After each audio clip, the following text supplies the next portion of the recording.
అందరికీ నమస్కారం. ఈరోజు రాష్ట్ర ఉప ముఖ్యమంత్రి మరి అదేవిధంగా రూరల్ డెవలప్మెంట్, పంచాయతీరాజు, మరి ఎన్విరాన్మెంట్, ఫారెస్టు వీటిలన్నిటికీ సంబంధించిన ఉప ముఖ్యమంత్రి పవన్ కళ్యాణ్ గారు ఈరోజు ఛార్జ్ తీసుకోవడం ఈ రాష్ట్ర ప్రజల యొక్క అదృష్టం. ఈ సబ్జెక్టులో ఆయనకు ఉండమని చెప్పి నేను తెలియజేస్తున్నాను. ఎంచేదంటే 10 ఏళ్ళ నుంచి పవన్ కళ్యాణ్ గారు ప్రశ్నిస్తూ ఉన్నారు ప్రభుత్వాలని. ఈ రాష్ట్ర మహిళలకి గుక్కుడు మంచినీళ్ళు ఇవ్వాలి, గ్రామాలు అభివృద్ధి చేయాలి, పంచాయతీలు అభివృద్ధి చేయాలని ఆయన చాలా ప్లాట్ఫామ్ మీద ప్రశ్నిస్తూ ఉన్నారు. వైసీపీని నిలదీశారు పంచాయతీలో ఉన్న నిధులు దోపిడీ చేస్తే. ఈవేళ కనెక్టెడ్ సబ్జెక్ట్స్ అన్నీ కూడా ఉప ముఖ్యమంత్రి పవన్ కళ్యాణ్ గారికి రావడం ఈ రాష్ట్ర ప్రజలు, ముఖ్యంగా ఆడపడుచుల యొక్క అదృష్టం అని చెప్పి నేను తెలియజేస్తా ఉన్నాను. ఏదైతే నమ్మకంతో ఒక్కసారి ప్రతి ఓటు చీలకుండా మరి ఏదైతే నినాదం ఇచ్చారో ఆ నమ్మకంతో ప్రజలు పట్టం కట్టారు. ఈవేళ భారీ మెజార్టీ ఇచ్చారు. ఆ మెజార్టీ తగ్గట్టు కూడా ఈరోజు పవన్ కళ్యాణ్ గారు ఈ రాష్ట్రాన్ని అభివృద్ధి పదంలో నడిపిస్తారు.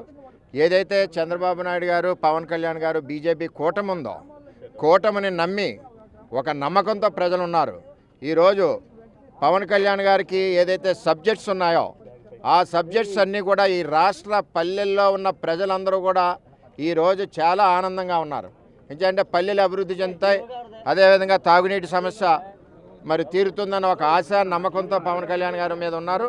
పవన్ కళ్యాణ్ గారు కూడా అదేవిధంగా ఒక ప్రణాళికాబద్ధంగా మరి ఈ రాష్ట్రంలో గ్రామాలన్నీ అభివృద్ధి చేయడానికి ఆయన ముందుకు వెళ్తున్నారని చెప్పి తెలియజేస్తూ, ఏదైతే చంద్రబాబు నాయుడు గారు, పవన్ కళ్యాణ్ గారి యొక్క కలయిక రామలక్ష్మణులాగా ఈ రాష్ట్రానికి రామరాజ్య పరిపాలన వీళ్ళిద్దరూ ఇస్తున్నారని చెప్పి నేను తెలియజేస్తున్నాను.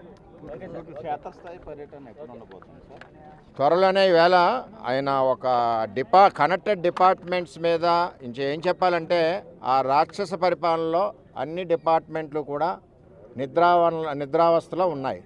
పవన్ కళ్యాణ్ గారు అన్నీ రివ్యూ చేసుకుని ఎక్కడ ఏ విధంగా ఇంప్లిమెంట్ చేయాలి, ఎక్కడ ప్రాబ్లమ్స్ ఉన్నాయి అన్నీ కూడా స్టేజ్ వైజ్ మానిటర్ చేసుకుని అభివృద్ధి పదంలోకి ముందుకు నడుస్తుంది.